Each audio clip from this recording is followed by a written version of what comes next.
23절부터 29절까지 말씀드리겠습니다. 갈라디아서 3장 23절부터 29절까지입니다.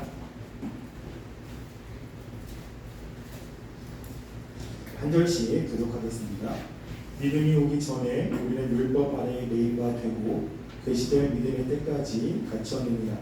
이같이 율법이 우리를 그리스도께로 인도하는 초등교사가 되어 우리로 하여금 믿음으로 말미암아 율법함을 얻게 하려 합니다.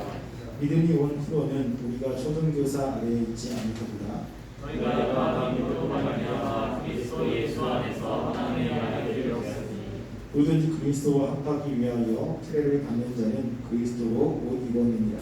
너희는 유대인이나 헬라인이나 종이나 자유인이나 남자나 여자나 다 그리스도 예수 안에서 하나입니다. 좋습니다.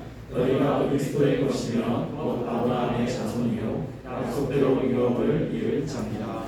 아멘. 하나님을 믿는 사람들은 모두가 다 하나님이 원하시는 삶을 살고자 하는 마음이 있을 것입니다.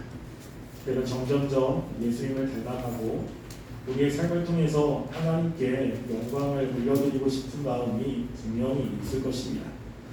근데 우리가 그렇게 살아가려고 마음을 먹지만 실제 삶 가운데 실패를 참 많이 합니다. 그럴 때 우리는 내가 실패하는 이유가 무엇일까? 나름대로 많은 고민들을 하죠. 실패한 이유가 많이 있습니다. 그런데 우리가 그 실패에서 다시 한번 일어나고 그리고 하나님의 말씀대로 다시 살아갈 수 있는 힘과 용기를 얻는 것은 바로 하나님이 우리들에게 말씀하신 복음의 의미를 깨달을 때 다시 한번 우리의 마음 가운데 열정이 생깁니다. 그래서 우리의 실패는 우리가 말씀을 많이 모르기 때문이 아니라 이 복음의 의미를 우리가 잊어버리고 자꾸만 그 의미의 중요성을 우리가 망각하는 데 있습니다. 그래서 우리가 이 복음이라고 하는 것은 우리가 한번 알고 끝나는 것이 아니라 이 복음을 묵상하면 할수록 이 복음 안에 담겨진 하나님의 은혜와 하나님의 사랑들이 너무나 깊고 심오하다는 것을 점점점 느끼게 되는 것입니다. 그래서 우리의 믿음의 선배들을 보면 다 아는 그 복음의 내용이지만 또 말씀을 선포하고 또 말씀을 선포하면서 이 복음에 대해서 잊지 않고 그 복음의 의미들을 조금 더 명확하게 깨닫기를 원하는 마음으로 이 말씀들을 많이 선포하는 것을 우리는 보게 됩니다. 따라서 우리가 하나님의 말씀대로 잘 살기를 원한다면 우리는 이 복음이 어떤 의미가 있는지를 묵상하고 또 묵상하는 것이 필요합니다. 그러기 위해서는 이 복음이 무엇인지를 아는 게 굉장히 중요하죠. 우리가 복음이라는 것에 대해서 단편적으로 알 때가 참 많습니다. 복음은 예수 그리스도의 십자가, 맞죠? 근데 십자가 안에서 정말로 많은 것들이 들어가 있습니다. 우리가 예수님을 믿음으로 하나님의 자녀가 된다라고 했을 때 그 믿음이 과연 어떤 것이냐 라고 했을 때 그 안에서도 굉장히 많은 의미들이 있습니다. 지금 사도 바울이 이 갈라디아 사람들에게 율법과 믿음을 대조해서 이야기를 합니다. 그래서 율법의 기능을 이제 오늘 또 이야기를 할 텐데요. 그리고 나서 우리가 믿음으로 하나님의 자녀가 되었다라고 선포를 하죠. 누구나 다 아는 것입니다. 근데 중요한 게 뭐냐면 여기서 믿음이라는 것을 조금 더 자세하게 설명을 합니다. 여러분, 믿음이라는 것은 그냥 우리가 하나님의 말씀을 듣고 그것에 대해서 동의하는 것으로 끝나는 것이 아닙니다.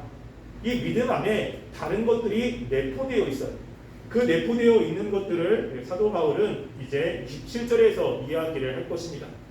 따라서 우리가 하나님을 믿는 그 믿음 안에 어떤 것이 있는지 이것들을 말씀을 통해서 살펴보고 우리가 복음의 의미들을 조금 더 깊게 묵상하는 귀한 시간이 되었으면 좋겠습니다. 먼저 23절부터 시작해서 25절까지는 사도 바울은 이제 율법의 한시적 기능에 대해서 이야기를 합니다. 그래서 23절 시작하는데 보면 믿음이 오기 전에는 이라고 이야기를 하고요. 우리가 25절에 보면 믿음이 온 후로는 이라고 이야기를 합니다. 그러니까 믿음이 오기 전에는 율법이 다스리는 그런 기간이고 믿음이 온 후로는 이제 이 믿음이 다스리는 기간이라고 이야기를 할 수 있죠. 근데 우리가 생각해 보면 그러면 이 믿음이 오기 전이라고 하는 이 시간은 구약이라고 하는 그런 시간을 이야기하지 않습니까? 그러면 구약에는 믿음이 없나요? 여러분 구약에 있는 사람들은 믿음이 없습니까? 아브라함 믿음 있죠? 다윗 믿음이 있어요. 그럼 그때 보면 믿음이 오기 전에라고 했을 때는 그러면 구약의 하나님의 백성들은 믿음이 없는 것처럼 생각이 들 수도 있습니다. 그런데 여기서 이야기하는 그 믿음이 오기 전에라고 하는 이 말뜻은요, 그 믿음의 대상인 예수 그리스도를 이야기를 하고 있는 것입니다. 즉 예수님이 오기 전에는 율법에 매인바 되었다가 예수님이 온 후로는 이제 우리가 믿음으로 하나님의 자녀가 됐다라고 하는 것을 이야기를 하고 있는 것입니다. 그래서 예수님이 오시기 전까지 우리는 이라고 했을 때 모든 사람들을 이야기합니다. 모든 사람들은 율법에 매여 있었어요. 그 율법을 지킬 수밖에 없고 율법 외에 다른 것을 생각할 수밖에 없습니다. 하나님께 죄를 지었습니다. 그러면 예수님이 오시기 전에는 어떻게 해야 되죠? 율법의 말씀에 따라서 송아지나 아니면 양 이런 걸 가지고 하나님 앞에 제사를 드려야 되는 거예요. 다른 방법은 없습니다. 그러니까 예수님이 오기 전까지는 철저하게 율법이라고 하는 것 안에서 생활할 수밖에 없는 거예요. 죄를 지면 율법 안에 있는 걸 가지고 하나님께 나아가고 죄를 지면 율법의 말씀을 가지고 하나님께 나아가고 이럴 수밖에 없는 그러한 상태에 있었다라고 하는 것입니다. 근데 이제 예수님이 오셔서 우리가 이제는 이제 하나님 앞에 나갈 수 있는 새로운 길이 열린 거죠. 근데 그것을 사도 바울이 24절에 이렇게 표현을 하고 있습니다. 이같이 율법이 우리를 그리스도께로 인도하는 초등교사가 되어라고 이야기합니다.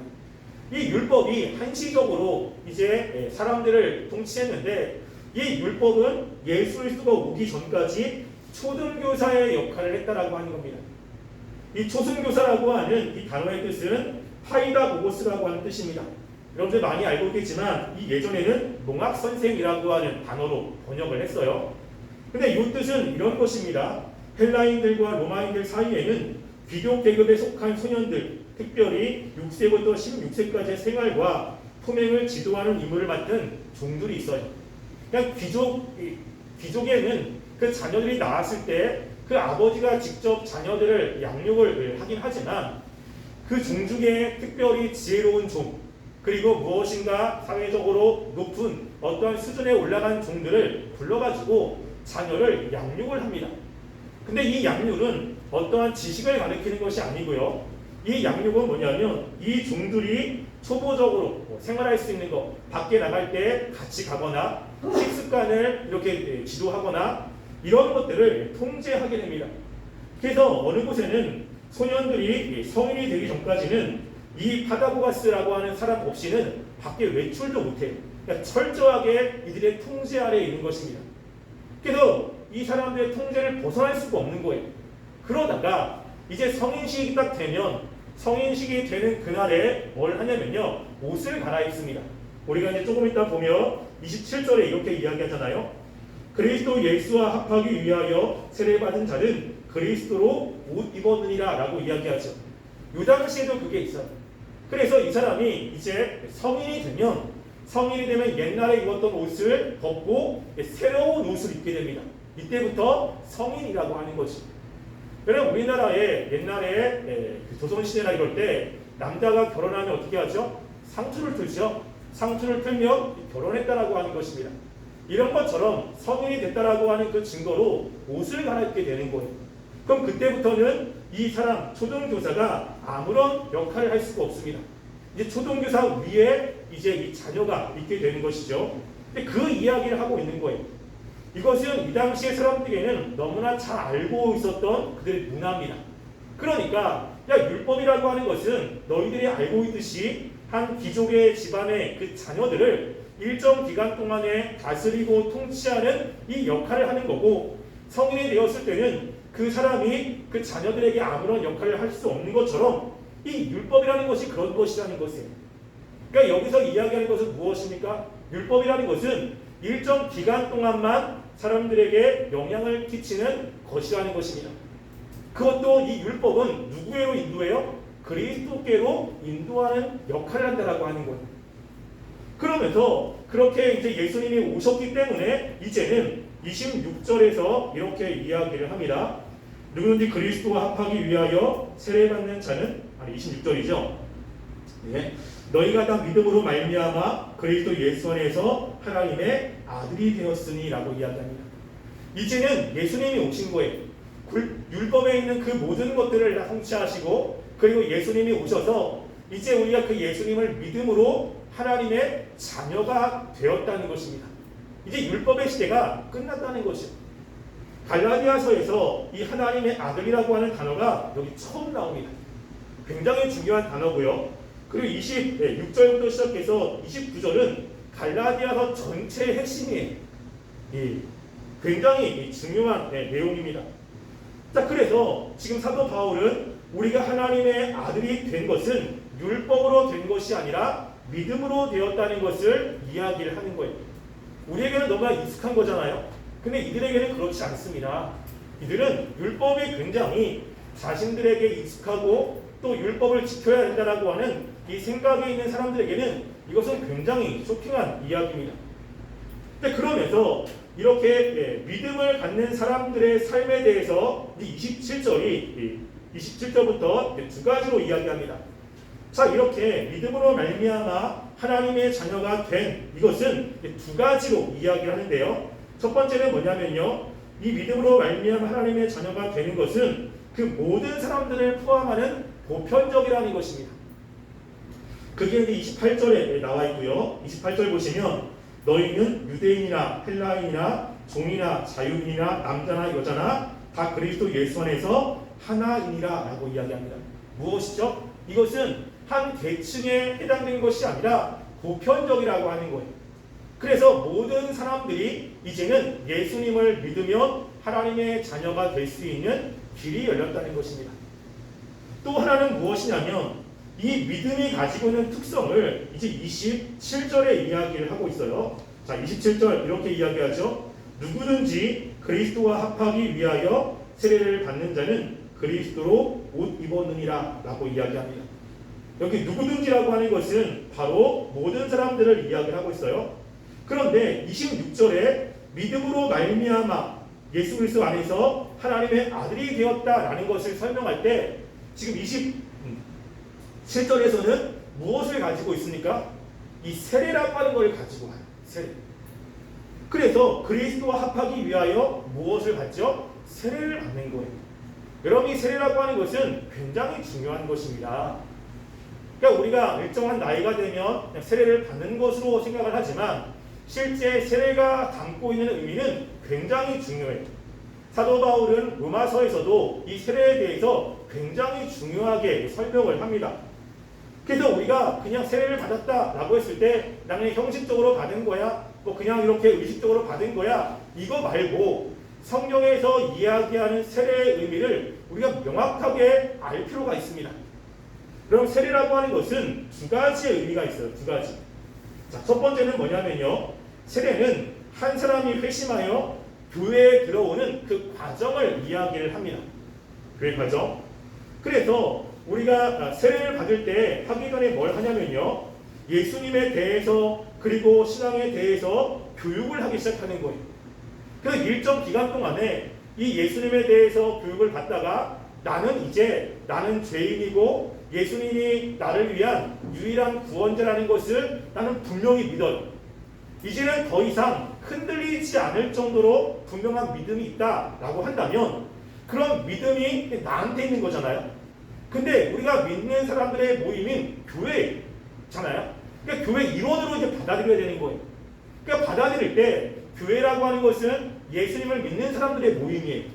이 사람이 정말로 예수님을 믿고 있는지를 확인을 해야 되는 거예요. 확인을. 그래서 명확하게 믿는다라고 하는 것이 드러나면, 증명이 되면 교회의 일원으로 이제 받아들이게 됩니다. 받아들이는 절차가 뭐냐면 세례라고 하는 거예요. 그래서 우리가 초등학교에 들어가면 초등학교 들어가기 전에 입학식이라는 것을 하지 않습니까? 그 입학식이라는 것을 통해서 다른 사람들에게 야, 이 아이는 이 학교의 일원이야, 이 학교의 학생이라는 것을 보여주는 거예요. 세례가 그런 겁니다. 단지 의식으로 끝나는 것이 아니라 의식은 별 의미가 없어요. 의식은 많은 사람들에게, 교회 안에 있는 일원에게 이 사람이 이제는 우리의 일원입니다, 우리 교회의 구성원이 됐습니다 라는 것을 보여주는 거예요. 근데 그 전에 뭐가 중요하죠? 그 사람이 정말로 예수님을 믿는지라는 것이 중요한 거예요. 그 사람이 정말로 예수님이 나의 구원자라는 것을 확실하게 믿고 있는가라는 것을 계속 확인을 해야 되는 것입니다. 그것이 제대로 되지 않은 상태에서 교회 일원이 됐다라고 한다면, 여러분, 교회라고 하는 공동체는요, 믿는 사람들의 공동체예요. 그렇기 때문에 교회 안에 있는 사람들은 예수님을 믿기 때문에 하나님을 위해서 살아가는 사람들입니다. 그럼 교회 안에 있는 모든 활동은 하나님을 위해서 하는 활동이 될 수밖에 없어요. 인간적인 이런 것들이 아니라 그런 활동이 될 수밖에 없습니다. 여러분, 그러면 우리가 교회 안에서 수련회를 한다. 그러면 누구를 위한 수련회가 됩니까? 하나님을 위해서 하는 거예요. 그러니까 하나님을 위해서 살아가는 사람들이 수련회를 간다. 기도를 많이 하고 말씀을 많이 읽고 서로 교제하는 거 너무나 당연한 거지. 그런데 나는 예수님을 믿지 않아. 그러니까 나는 예수님을 믿는 게 명확하지 않아요. 근데 교회 일원으로 세례를 받았어. 그러면 교회는 당연히 하나님을 위해서 모든 활동과 프로그램을 합니다. 하나님이 기뻐하시는 것이. 근데 나는 예수님을 믿지 않으면 내 마음 가운데 난 하나님이 나의 주인이 아니에요.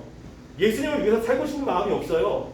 근데 교회에서 자꾸만 예수님을 위해서 이거 해라 저거 해라 라고 하면 굉장히 마음이 불편하지. 그러니까 이게 싫은 거예요. 그러니까 뭐가 생깁니까? 마찰이 생기기 시작하는 거예요. 마찰. 그래서 분명하게 예수 그리스도를 믿는 사람들이 교회 일원입니다. 교회라고 하는 공동체는 하나님을 위한 공동체, 하나님이 기뻐하시는 것들을 행해야 되는 공동체고, 하나님이 원하는 것들을 위해서 모인 공동체입니다. 모두가 다 하나님을 위해서 모이고 같이 자기가 가지고 있는 물질과 이런 재능들을 사용해야 되는 그런 공동체가 바로 이 교회라고 하는 공동체입니다. 그렇기 때문에 이 교회 일원으로 들어온다라고 하는 것은요, 그냥 나는 이 대청교회 안에서 한 성도야 라는 의미가 아니라 우리가 하나님을 믿는 공동체 안에 들어가는 거예요. 그것을 고백하는 그 표가 뭐냐면 세례라고 하는 것입니다. 세례. 또 세례는 굉장히 중요한 거예요. 그래서 세례의 두 번째 의미가 뭐냐면요, 오늘 여기서도 이야기하듯이 27절에 누구든지 그리스도와 합하기 위하여라고 하는 겁니다. 세례라고 하는 것은 예수님께서 지상 명령으로 주신 겁니다. 예수님이 주신 많은 명령들이 있습니다. 근데 그 중에 지상 명령이라고 하는 것은 지극히 상위 명령이에요. 그러니까 모든 명령 중에 가장 위의 명령이라고 할 수 있습니다. 그것이 마태복음 28장 18절부터 20절 말씀이에요. 우리 그 말씀 한번 볼까요? 제 거 볼륨 조금만 올려주세요. 제가 목이 쉬어가지고 지금 열심히 하는데 여러분 또 목소리가 이상해도 이해해 주시기 바랍니다. 자, 마태복음 28장 18절부터 20절입니다. 이거 굉장히 중요한 말씀이에요. 자, 함께 읽어볼게요. 읽겠습니다. 시작. 예수께서 나와 말씀하여 이르시되 하늘과 땅의 모든 권세를 내게 주었으니 그러므로 너희는 가서 모든 민족을 제자로 삼아 아버지와 아들과 성령의 이름으로 세례를 받들고 내가 너희에게 분부한 모든 것을 가르쳐 지키게 하라. 볼지어다 내가 세상 끝날까지 너희와 항상 함께 있으리라 하시니라. 아멘. 여기면 이 말씀이 예수님의 지상 명령입니다. 예수님이 말씀하기 전에 뭐라고 이야기냐면요, 하늘과 땅의 모든 권세를 내게 줬어요. 그러니까 예수님께서는 최고의 지휘자, 최고의 권세자죠. 근데 그 권세자인 예수님이 제자들에게 이야기를 하는 것입니다. 그래서 19절부터 이제 이야기를 할 때 20절 보시면 내가 세상 끝날까지 너희와 함께야. 이렇게 여기서 말씀하신 이런 삶을 사는 사람들에게는 예수님이 끝까지 함께한다는 거예요. 절대 버리지 않는다는 거죠. 그러니까 예수님이 이것을 굉장히 중요하게 여기는 거예요. 최고의 권력자인, 그리고 모든 것에 뛰어나신 예수님이 친히 말씀하시는데 이렇게 살아가면 절대 내가 버리지 않을 거야 라고 하는 이야기를 합니다. 근데 그거에 가장 중요한 본동사가 있습니다. 우리나라 말에는 뭐 여러 가지가 막 섞여 있어요. 근데 여기에 본동사가 있고 보조동사가 있습니다. 분사가 있죠. 이게 뭐냐면 최종적으로 무엇을 하기 위해서 무엇을 하는 거예요. 여기서 본동사가 뭐냐면요, 제자를 삼아라고 하는 것입니다. 그러니까 사람들을 예수님을 믿는 사람으로 제자를 삼는 거예요. 즉 예수님이 살았던 삶을 뒤이어서 살아가는 삶으로 만드는 것입니다. 이게 최종 목적이에요. 그래서 오카네 목사님이 제자 삼는 그런 거 많이 하잖아요. 제자 훈련하고, 저도 오랫동안 제자 훈련을 했는데 여기서 이제 그게 나온 것입니다. 그래서 우리가 교회에서 예수님을 믿는다는 것은 예수님을 믿고 마는 것이 아니라 예수님의 제자가 된다는 것입니다. 그럼 제자는 스승과 거의 비슷해요. 여기서 음악을 한다 그러면 스승과 비슷한 제스처, 비슷한 행동 이런 것들을 하게 되죠. 제자는 스승의 것들을 다 답습하고 배우는 사람들입니다. 우리가 예수님의 제자라면 우리는 어떤 모습이어야 돼요? 예수님의 모습이 나타나야 될 수밖에 없는 거예요. 예수님이 했던 것들을 따라서 할 수밖에 없는 사람들이라는 것입니다. 이런 사람들을 만드는 거예요. 그런 사람들을 만들기 위해서 세 가지를 이야기합니다. 첫 번째는 뭐냐면요, 너희는 가서라고 하는 거예요. 전도죠, 전도. 가가지고 사람들에게 복음을 전하는 것입니다. 두 번째는 뭐냐면, 두 번째가 아버지와 아들과 성령의 이름으로 세례를 베푸는 거예요. 즉 복음을 전했을 때 복음을 들은 사람 가운데 그 일부가 내가 복음을 들어왔더니 나는 예수님을 믿겠습니다, 나는 예수님이 나의 구원자임을 고백합니다 라고 하는 사람들이 나오는 거예요. 그럼 그런 사람들을 데려다가 뭘 하냐면 세례를 베풀라는 것입니다. 우리나라 말에는 아버지와 아들과 성령의 이름으로 라고 해서 이름을 사용해서 세례를 베풀라고 하는 것처럼 보입니다. 근데 원어는 그렇지 않아요. 이름 의로라고 하는 의로가 인투로 되어 있습니다. 인투, 영어로. 그리고 헬라어에는 에이스로 되어 있어요. 뭐냐면 아버지와 아들과 성령 안으로 들어가는 거예요.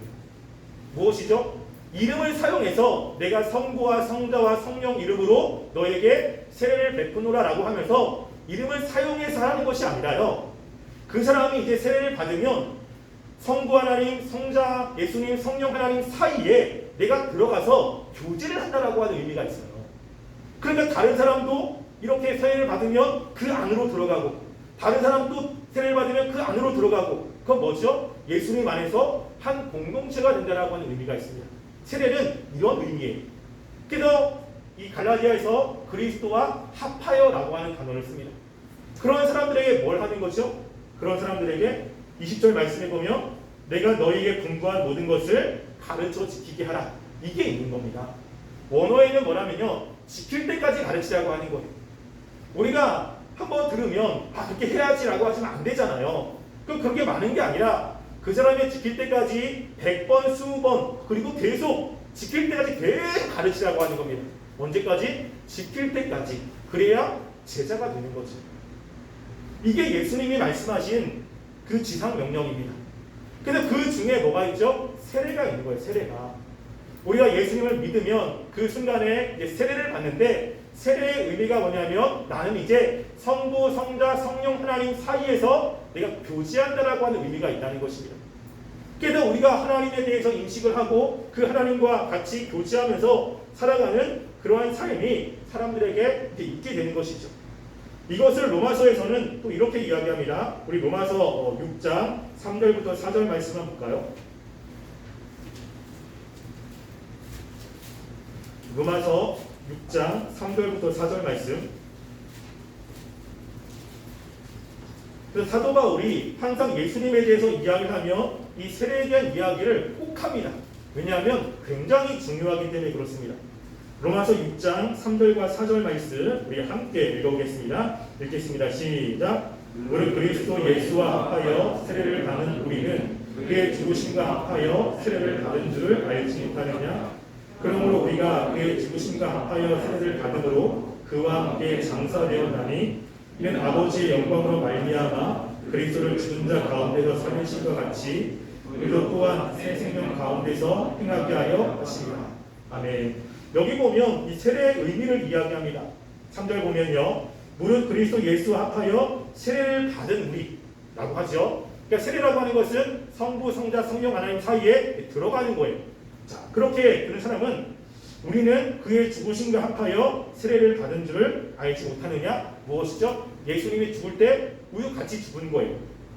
그러므로 사도를 보면 그러므로 우리가 그의 죽으심과 합하여 세례를 받음으로 그와 함께 장사되었나니 이는 아버지의 영광으로 말미암아 그리스도를 죽은 자가 살리심과 같이 우리로 또한 새 생명 가운데서 행하게 하려 하심이라 라고 이야기하죠. 예수님이 죽은 것처럼 우리가 같이 죽는 거예요. 뭐가 죽죠? 예수님이 돌아가실 때 무엇 때문에 돌아가셨습니까? 죄 때문에. 이 죄의 그 영향으로 인해서 죽을 수밖에 없는 우리의 옛 본성 이런 것 때문에 돌아가셨잖아요. 그래서 우리의 죄 때문에 돌아가신 것입니다. 그러니까 우리가 예수님이 죽을 때 우리도 죽은 거예요. 그럼 뭐가 죽은 거죠? 죄가 죽은 거지. 죄악된 옛사람이 죽고 이제는 새로운 생명 가운데 행하게 하심이라. 이 생명은 무엇이냐면 이제 하나님과 관계 속에서 하나님을 인식하며 하나님 위해서 살게끔 하기 위해서 우리를 살리셨다라고 하는 것입니다. 그러니까 세례를 받은 사람들은 뭐냐면 옛날에 죄악된 삶을 계속 버리면서 하나님이 원하시는 삶으로 계속 나아가는 사람들이에요. 이게 세례의 의미의 중요한 의미입니다. 그냥 하나의 의식으로 끝나는 것이 아니라 그 하나님께서 우리와 교제하심으로 우리 마음 가운데 계속해서 옛 더러운 죄악들을 깨닫게 하셔서 말씀을 들을 때마다 이것은 돼지라는 생각이 계속 드는 거예요. 그래서 그것들을 버리게 만드시는 거죠. 그리고 나서 하나님이 원하시는 그러한 마음들을 마음 가운데 계속 찔림으로 주는 거예요. 여러분, 그래서 하나님과 같이 이렇게 교제하는 사람들은 말씀을 들을 때 찔림을 되게 많이 받습니다. 이게 하나님이 우리에게 은혜를 주시는 것 중에 하나예요. 죄악된 것들에 대한 찔림, 잘못한 것에 대한 찔림, 이게 다른 사람이 뭐라고 하지 않지만 말씀을 들으면 자꾸 내 마음 가운데 찔리는 사람들이 생기기 시작하는 거죠. 그래서 어떤 청년은 이렇게 얘기해요. 뭐라고 하냐면 아니 목사님이 누가 목사님한테 내가 지난주에 했던 것을 일러 바쳤어? 라고 이야기하는 사람들을 들었어요. 왜냐하면 제가 청년 때 설교하는데 지난주에 가정에서 동생들과 했던 것을 제가 설교 시간에 그대로 얘기하는 거예요. 근데 저는 안 들었거든요. 그러면 자기가 했던 것에 대한 부끄러움을 막 느끼는 거지. 그 찔림을 막 받는 겁니다. 그러면서 하나님이 원하신 대로 살려고 나가는데 이제 궁금한 거죠. 누가 얘기했나? 저한테 와서 물어요. 누가 얘기했습니까? 근데 아니거든요. 하나님의 말씀을 선포하는데 그냥 그것들이 찔림이 오는 거예요. 왜? 하나님께서 그 사람 가운데 역사하는 삶이기 때문에 그렇습니다. 이런 것이 있을 수밖에 없어요. 이게. 그러면서 뭐라고 이야기하냐면 세례받는 자는 그리스도로 옷 입었느니라 라고 이야기를 합니다. 옷 입었다라고 하는 것은 두 가지의 의미가 있습니다. 하나는 무엇이냐면요. 우리가 다른 사람을 볼 때 가장 먼저 보이는 것은 옷이 보이잖아요. 옷이. 그렇죠? 옷 속에 있는 것은 안 보입니다. 정장을 입으면 정장의 모습, 트레이닝복을 입으면 트레이닝의 모습들이 보여요. 무엇이냐면 하나님이 우리를 볼 때 예수 그리스도를 통해서 본다는 거예요. 우리의 있는 모습을 다 보는 것이 아니라 우리의 죄악된 모습, 더럽고 취한 우리의 내면 이런 것들을 그냥 보는 것이 아니라 하나님이 우리를 볼 때 예수 그리스도의 공로로 우리를 본다는 것이죠. 그러니까 우리가 아무리 더러워도 예수님의 옷을 입으면 뭐가 보이죠? 예수님이 보는 거예요. 예수님이. 그래서 우리가 하나님께 나갈 수 있는 자격이 그것 때문에 있는 것입니다. 그래서 하나님이 우리를 볼 때 우리가 예수님을 믿으면 우리의 더럽고 추한 것들, 우리의 죄악된 모습들을 보면서 우리에게 뭐라고 하는 것이 아니라 하나님이 우리를 볼 때 예수님의 십자가의 그 공로, 예수님이 우리를 위해서 죽으신 그것의 근거에서 우리를 보고 뭐라고 이야기하죠? 내 아들이다. 너는 의롭다. 내 사랑하는 사람이다. 라고 이야기를 해주는 것. 거기에 우리의 공로는 아무것도 없어요.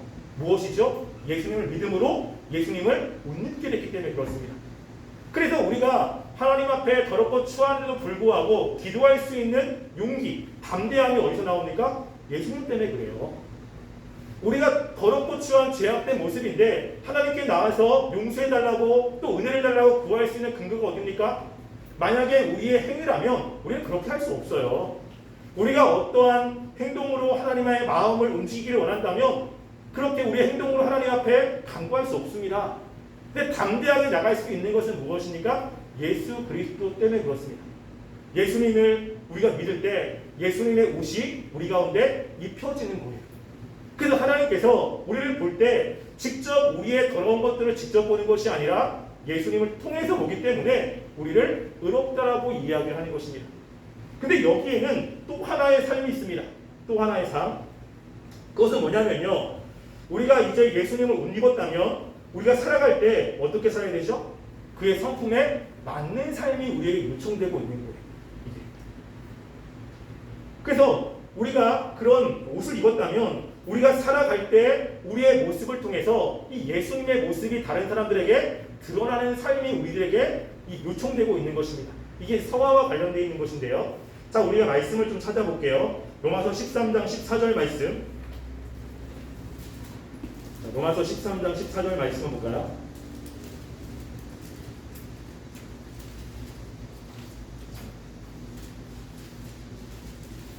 로마서 13장 14절 말씀 함께 읽어보겠습니다. 있습니다. 시작. 오직 주 예수 그리스도로 옷 입고 정욕을 위하여 육신의 일을 도모하지 말라. 아멘. 여기서 사도 바울이 이야기하는 거예요. 오직 주 예수 그리스도로 옷 입고 우리가 입었어요. 그럼 어떻게 살아야 됩니까? 마음대로 사는 것이 아니라 이제는 정욕을 위하여 육신의 일을 도모하지 말라. 여기 육신의 일이라는 것은 뭐냐면 죄악된 삶이라는 거예요. 그러니까 죄악된 삶을 도모하지 말라. 근데 뭐를 위해서? 정욕을 위해서. 그러니까 이 정욕이라고 하는 것, 내가 원하는 것 있죠. 이거 문제가 되지 않습니다. 근데 우리가 정욕이라고 이야기할 때 이 정욕은요, 내가 컨트롤이 되지 않는 내 안의 욕망을 이야기를 해요. 그래서 이게 이제 죄로 넘어가는 거죠. 왜 아담과 하와가 선악과를 따먹었습니까? 먹고 싶은 마음 있을 수 있어요. 근데 그게 통제가 되면 괜찮아요. 그런데 왜 선악과를 따먹냐면 먹고 싶은 마음이 있어요. 근데 이 마음이 통제가 안 되는 거예요. 하나님의 말씀에 야 그것을 따먹으면 죽는다고 그랬어. 먹지 마. 그러면 그래 내가 그러면 먹지 말아야지. 통제가 되면 별 문제가 없습니다. 근데 뭐가 문제가 되죠? 그래도 먹고 싶은 거예요. 하나님의 말씀임에도 먹고 싶은 겁니다. 하나님의 말씀에 죽는다고 해도 그래도 먹고 싶은 거예요. 하나님의 말씀에 통제가 안 되는 것을 정욕이라고 이야기해요. 그러니까 우리가 하나님의 말씀 들었을 때 하지 마라 그러면 우리가 하지 말라는구나. 마음의 통제가 되면 괜찮아요. 크게 문제가 되지 않습니다. 근데 뭐죠? 그래도 하고 싶은 거예요. 그래도 내 마음대로 살고 싶은 겁니다. 이게 정욕이라고 하는 거예요. 그래서 우리가 예수님의 이름으로 옷 입었다면 이 정욕을 위해서 하나님의 말씀인데 그 말씀을 어겨서라도 내 마음대로 하려고 하는 그러한 죄악된 삶을 살지 말라는 것입니다. 이것은 하나님이 원하지 않는 거예요. 그러니까 예수님의 옷을 입었다면 우리는 예수님처럼 살아가는 삶이 우리들에게 요청이 되는 거예요. 근데 그런 요청은 그렇게 살아야 하나님의 자녀가 되는 것이 아니고요. 우리 하나님의 자녀가 됐기 때문에 그렇게 살라고 요청을 하는 것입니다. 여러분 제가 99년도에 군대를 갔어요. 군대를 갔는데 저는 철원에 갔습니다. 철원. 강원도 철원에 가서 8사단에 있었는데 가기 전에 이제 의정부의 306 보충대에 딱 들어갔어요. 가가지고 맨 처음에 시청금 사하고 옷을 주는 거예요. 옷을 딱 주자마자 이제 군복을 입죠. 그 다음부터 조교들이 어떻게 하죠? 군인처럼 막 행동을 하게 만드는 거예요. 바로 하루 전까지 이틀 전까지 민간이었어요. 근데 군복을 입으니까 어떻게 대하면 군인처럼 대하는 거예요. 그리고 나서 신병교육기대 가가지고 거기 6주 동안에 열심히 군인으로서 갖춰야 될 제식훈련, 총 쏘는 거를 계속 배웁니다. 자대에 들어갔는데 저는 포병이었어요. 자대에 들어갔는데 2등병 때 훈련을 계속 뛰면서 이 군인으로서 갖춰야 될 그런 것들을 계속 가르쳐주는 거예요. 아침 6시에 일어나고 저는 10시에 자고 그 당시에 저는 새벽 2시에 자고 3시에 잤거든요. 근데 10시에 잠이 안 오는데 계속 재우는 거예요. 왜 재웁니까? 군인다운 모습이 될 때까지 훈련시키는 거예요. 우리가 하나님의 자녀가 되었을 때 우리는 자녀에 대한 모습이 없을 수 있어요. 근데 하나님께서 자녀이기 때문에 어떻게 만드십니까? 자녀답게 계속 만드시는 거예요. 찔림을 통해서 만드시고 또 말씀을 통해서 만드시고 때로는 우리들에게 좋은 말로 때로는 책망의 말로 때로는 힘들게 하면서 우리를 하나님이 원하시는 모습으로 다루어 가신다는 것입니다. 왜? 우리가 하나님의 자녀가 되었기 때문에 그렇습니다. 그러면 점점점 주님을 닮아가는 삶이 하나님을 믿는 사람들의 삶이라고 하는 것입니다. 지금 그 얘기를 하고 있는 거예요. 그 얘기를. 그래서 그 다음에 마지막으로 사도 바울이 이것이 어떤 삶인지를 이야기를 합니다. 우리 갈라디아서 3장 29절 마지막에 보면요. 마지막 결론이에요. 마지막 결론.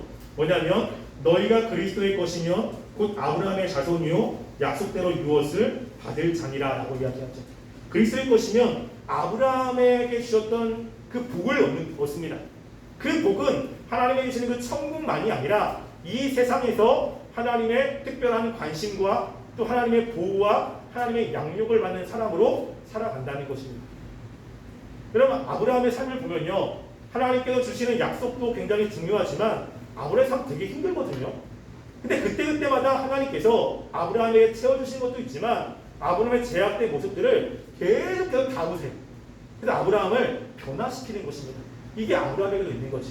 하나님은 우리들을 그렇게 다루신다는 것입니다. 그래서 우리가 믿음으로 하나님의 자녀가 된다면 하나님은 우리를 특별 관리하세요. 그래서 제약된 것들을 계속 드러내십니다. 그래서 자꾸만 나는 안 듣고 싶은데 설교를 통해서도 들려지고 말씀을 읽으면 들려지고 친구를 만나면 들려지고 짜증나게 들려요. 거부가 쉽게 거부가 안 됩니다. 여러분 그럴 때 하나님 왜 날 괴롭히시지? 라고 하지 마시고요. 하나님이 여러분들을 사랑하시기 때문에 그렇습니다. 여러분들을 하나님의 백성답게 만드시고 하나님이 보시기에 합당한 모습으로 만들게 하기 위해서 우리의 삶을 이끌어 가시는 것입니다. 그때 힘들지만 우리가 하나님의 그 은혜를 생각하면서 하나님께 나가야 되는 겁니다. 하나님을 바라봐야 되는 것입니다. 그래서 우리가 이 믿음으로 우리가 하나님의 자녀가 된 것, 하나님의 은혜지만 그 믿음 이후에 하나님이 우리를 다루시는 특별한 하나님의 은총들이 있다는 것을 기억하시고 우리가 하나님을 바라보며 하나님이 원하시는 그 삶을 살기 위해서 우리가 믿음으로 늘 하나님 바라보며 순종하며 살아가는 삶이 되기를 간절히 소원합니다. 함께 기도하겠습니다. 우리 이 시간에 기도할 것은요. 우리는 하나님